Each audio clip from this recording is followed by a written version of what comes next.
In this video, we're going to look at miniature books and the different varnishings I've used for different effects.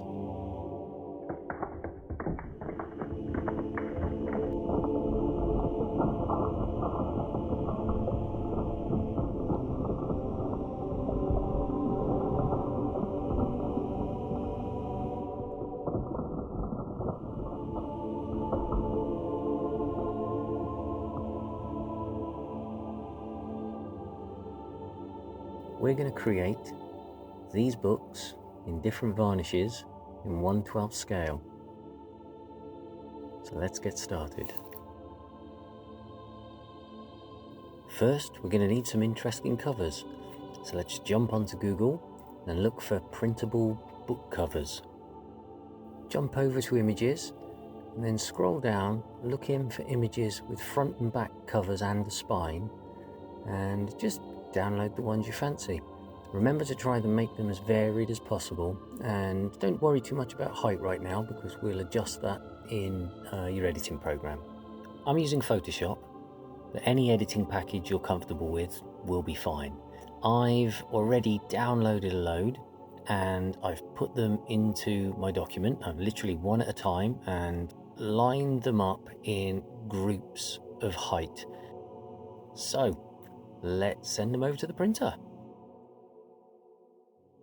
I decided to do two prints, one on 350 gram bright white paper and the other on hammered ivory card, 350 gram again. Jumping straight into the varnish, the first one I'm going to try out on a strip is Neat PVA.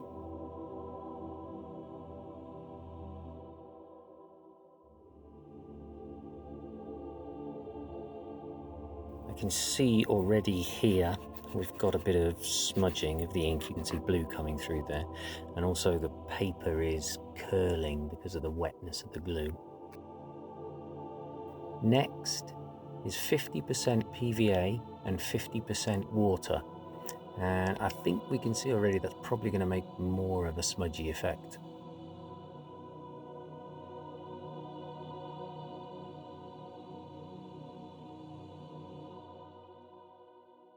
Let's try Neat wood glue.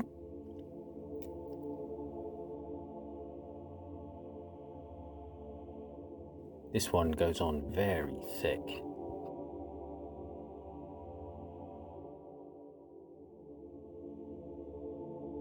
And next is 50% water and 50% PVA, which I think might smudge a bit, but we'll see.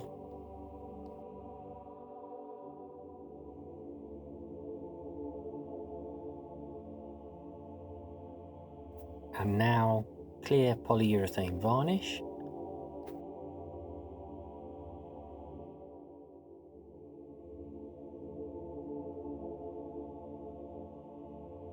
Let's get a little bit experimental, and this is teak stain.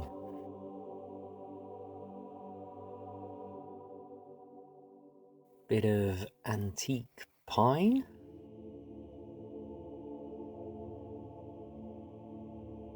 And finally, red mahogany, which I'm not holding any hopes for, to be honest.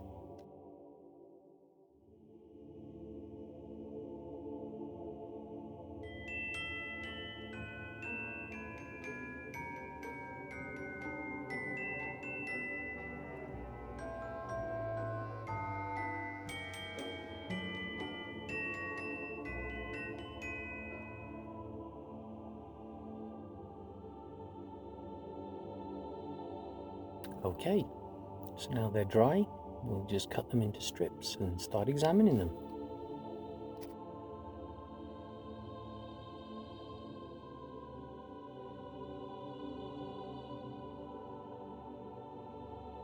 So, this one, let me just get the others out of the way. So this one is the PVA glue. That's come out better than I expected. Not as smudgy as I expected. A little bit of smudge in there, but that was on when it went wet. And paper's curled a little bit, but perfectly usable. This one is the 50% PVA, 50% water, and as you can see, that is a right royal mess. Look at it, it's absolutely rubbish. However, we will use it because it can be hidden in sort of a background stack somewhere. The next one is wood glue, and I'm really surprised. Look at that, very shiny, no smudges. I like that a look, that kind of leather bound look, and a lot of vibrance coming through. Look at that red book there, that's really come out. I like that one. Then we have 50% wood glue, 50% water, and that's come out pretty much as we expected. Just smudgy. You gonna focus? That's same as the 50% PVA, 50% water. It's a smudgy mess. Yeah, maybe not quite as much of a mess, and yeah, we just use it as background filler stuff. What have we got next? This one's the polyurethane varnish, clear varnish. A bit undecided. I was expecting more from this one. It's got a bit of a sheen, but it's very uneven. I think you've got to be very careful when you're laying this one down. First to the wood stains. Teak. Abysmal. So that one's going in the bin. Antique pine. It's looking a mess, but I reckon we could get away with this for sort of water damaged books, or something in the corner of some mouldy tower or something. And finally, red mahogany. Well, that's got fail written all over it. Now I'm going to cut out one row of books, turn them into books, and we can get a better look at the effect.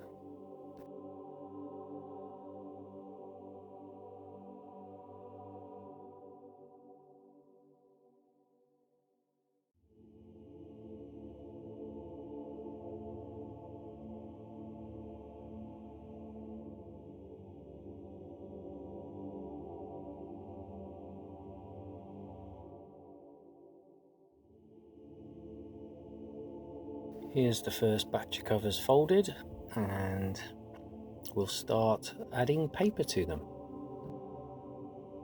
The most effective way I've found to add pages is, well, to use free paper for a start, which is always good. So things like yellow pages or thicker paper-based magazines, or I'm not sure what this is. I think this is I don't know, Thompson's Local or something like that.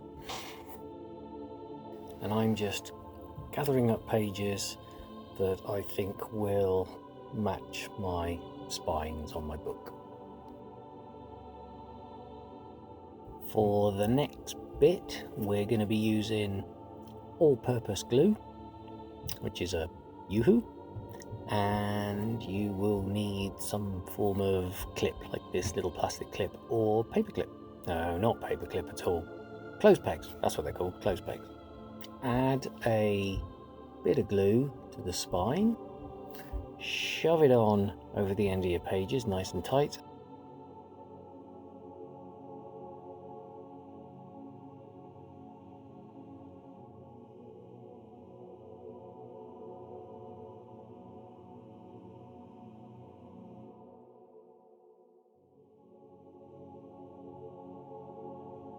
And then get your clip to hold it in place.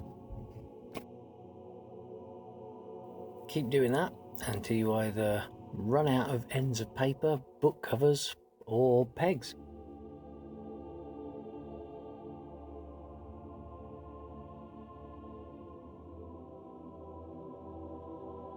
So here they are left for a couple of hours to dry properly. And feeling nice and secure, which is good. So we will now cut them off and trim them up. Because we're using something that's newspaper based, it's really beautifully easy to cut with a knife. But don't be too eager, We don't want injuries like I have for going too quick.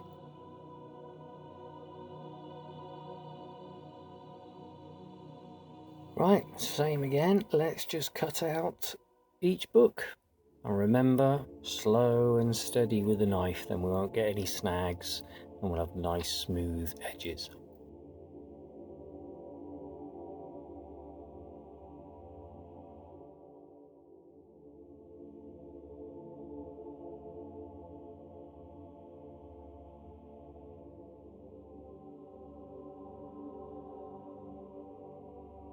So here we go, first collection of small books that we shall put in order. You will get the occasional pages falling out. Wouldn't worry too much about that unless it's most of the book that falls out, then just re-glue it again.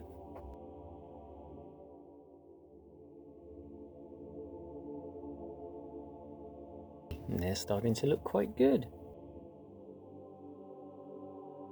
Having made an absolute ton of books in different varnishes, I've got them all segregated, ready to go through, and let's check them all out.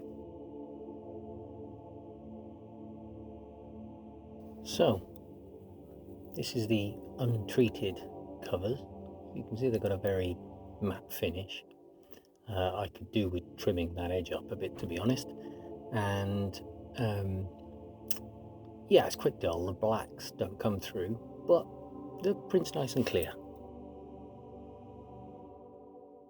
Next we have PVA, and this one's got a nice shine to it. That's quite pleasant.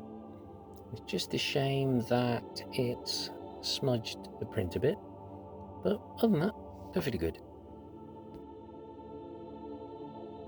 This one is neat wood glue, and that's got an absolutely beautiful glossy finish. Absolutely love that. No smudging in the ink either. Fantastic.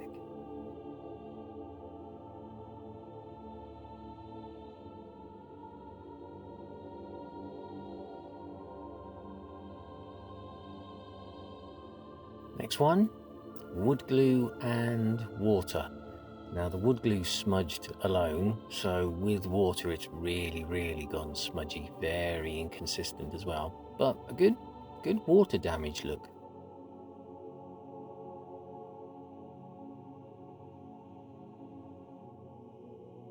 This one is wood glue and water. A little bit too smudgy for mine liking, but it's got a very nice sheen to it. It's a bit duller than high gloss. Hasn't smudged a great deal, hasn't smudged as much as PVA, for instance. And here's one that only has a little bit of water in the PVA, just to see if we can get a nice sheen, but not as smudgy. It's smudged, but you can still read it.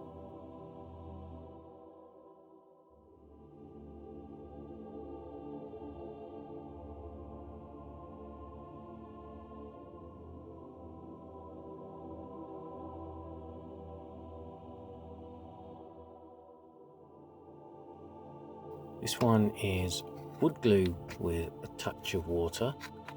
Detail is still good, like that. It's still got a lot of pop, a lot of vibrancy in the colour, and it's just lowered the shine a little bit. I like that one. Right, on to the first official varnish. This is the polyurethane varnish. So, hasn't got any smudges. It's got a shininess, but it's a little bit inconsistent. But it definitely doesn't have the vibrance and pop in the colours. I mean, compare this to the wood glue, and you can see straight away the dullness in the varnish version.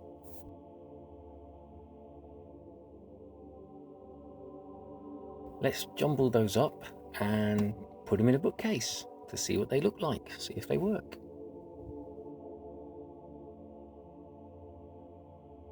I'll need a pair of needle nose pliers to help me, just in case, because sometimes it's a bit difficult with big chubby fingers getting the books in between other books on the shelves. So this is just a small sample. As you can see, I've still got pots and pots and pots of covers that still need either folding or pages gluing in. and I will just carry on. Hopefully, this will result in the grand plan of building a miniature library of grand proportions. So I'm still going to need to make lots and lots of books.